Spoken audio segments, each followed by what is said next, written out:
بسم اللہ الرحمن الرحیم هل ينظرون الا الساعة ان تأتيهم بغتة وهم لا يشعرون۔ اللہ تعالیٰ فرماتا ہے اب یہ لوگ اپنی غفلت میں پڑے ہوئے ہیں اور سدھرتے نہیں ہیں۔ اب یہ کس چیز کے انتظار میں ہیں؟ کیا قیامت کی اسی گھڑی کے انتظار میں ہے کہ اچانک قیامت ان پر آ جائے، تبھی یہ اپنی آنکھیں کھولیں گے؟ الخلاء یومئذ بعضهم لبعض عدو الا المتقین۔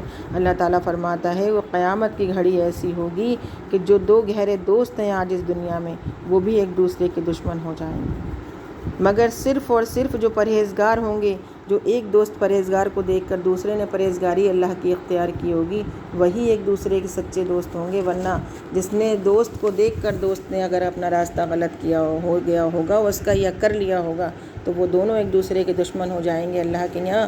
وَيَا عِبَادِ لَا خَوْفٌ عَلَيْكُمُ الْيَوْمَ وَلَا أَنْتُمْ تَحْزَنُونَ۔ اور ان جو دو دوستوں سے جو ایک دوسرے کو دیکھ کر جنہوں نے نیکی کا راستہ اختیار کیا، ان سے اللہ کے یہاں فرمایا ہوگا کہ اے میرے بندو، آج نہ تم پر کوئی غم ہے اور نہ ہی کوئی خوف کرنے کا مقام ہے۔ الذین آمنوا بآیاتنا وکانوا مسلمین۔ اور وہ جو ہماری آیتوں پر ایمان لاتے ہیں، اللہ فرماتا ہے وہی سچے ایمان والے، وہی سچے مسلمین ہیں۔ ادخلوا الجنۃ انتم وازواجکم تحبرون۔ تو اللہ کا حکم ہوگا کہ جاؤ، داخل ہو جاؤ میری جنتوں میں، اور تمہاری خاطرداری میں میں بیویوں کے۔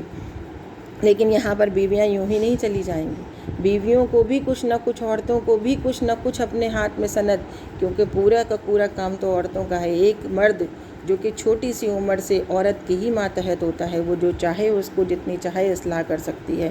اور یہ جو مہمان نوازی کے اوپر دیکھیے کہ جنتوں کی کبھی انسان نے غور نہیں کیا، اس کو اتنی لذتوں کا اتنی مزہ کیسے لگا ہوا ہے، کیسے اس کو گرمی اور دھوپ اور سردی اور کیسے اس کو بالکل ایک دم ایکول، ایک دم مینٹین چاہیے ہر چیز۔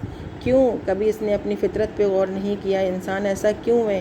کیونکہ یہ جانتا ہے، یہ رہ چکا ہے ان جنتوں میں کہ جنت میں کیسا موسم ہے، کتنی آرام ہے، کتنی آسائش ہے۔ لیکن سب سے بڑی غلطی انسان نے یہی کی کہ دنیا میں آیا تھا وہ جنت میں اپنے درجے کو ٹاپ اپ کرنے کے لیے، لیول اپ کرنے کے، لیکن وہ دنیا میں ہی اپنی جنت بنانے میں مشغول ہو گیا۔